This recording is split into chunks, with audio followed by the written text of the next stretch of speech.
Another app in Canva. This time we're going to look at text curve. We know about the text curve in effect, where you can kind of curve it in a U shape, but now we're going to talk about curving it along different paths. So again, we're going to go down here to apps and we're going to type in type curve. And it's this first one with the pen with the little squiggly line in it. So here, first thing you want to look at is these are all the different paths that your text will follow. So I'm really liking this heart. So I'm going to click the heart and you can faintly see this gray heart. Next, you want to go and you want to type in your text. So Sturgis Hornets. And let me make this a darker color just so you can see it, and then we'll go back. Let's just make it black so you can see it. So it doesn't go all the way around. So I'm gonna put a space in. I just want to keep repeating it until I see that it wraps around. And I think I can get in one more Sturgis. So now that we have that in, we have some effects that we can add to this. There are different styles. So they give you 10 styles to choose from. My feeling is you already got a lot going on with this heart curve. I don't know that I want to add any of these depths or these shadows, but that's your choice. So I'm going to stick with this first one that's just the letters. The next effect that you can have is you can change your font. I currently have Acme. I'm thinking football, so I kind of want to keep it with a sportish font. So let's try this one. All right, we're going to do that one. Next you have is your stroke. And your stroke is really the outline. Here is white.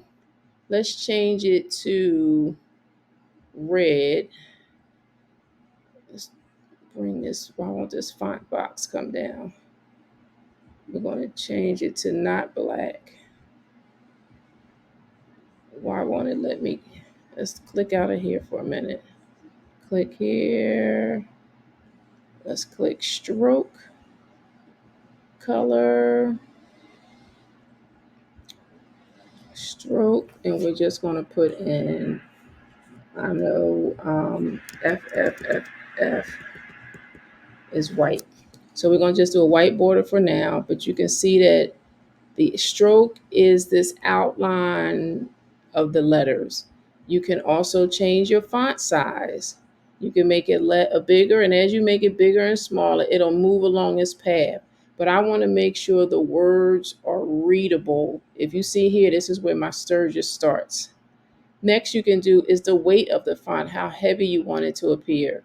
So it goes as high as 800 and as low as 100. So I'm just going to keep this in the middle.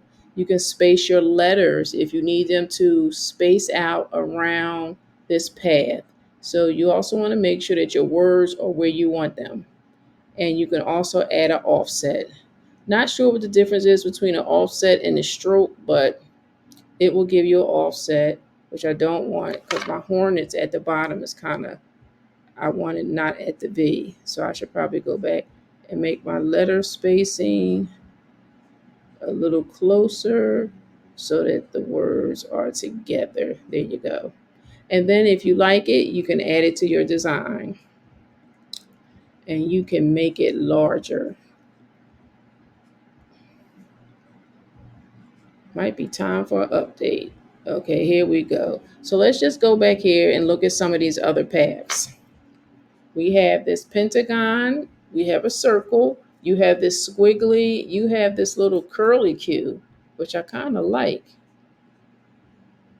Yeah, that's kind of nice. Let's just change this letters, the color of the letters, so we can see it a little different. And you can add that to a design. That might be something for, like if you're a crafter and you want to do something where you just keep repeating.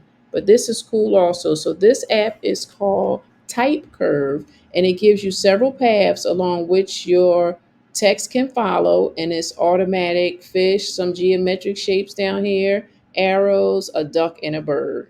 So Type Curve. Let me know how you enjoyed this in the comments.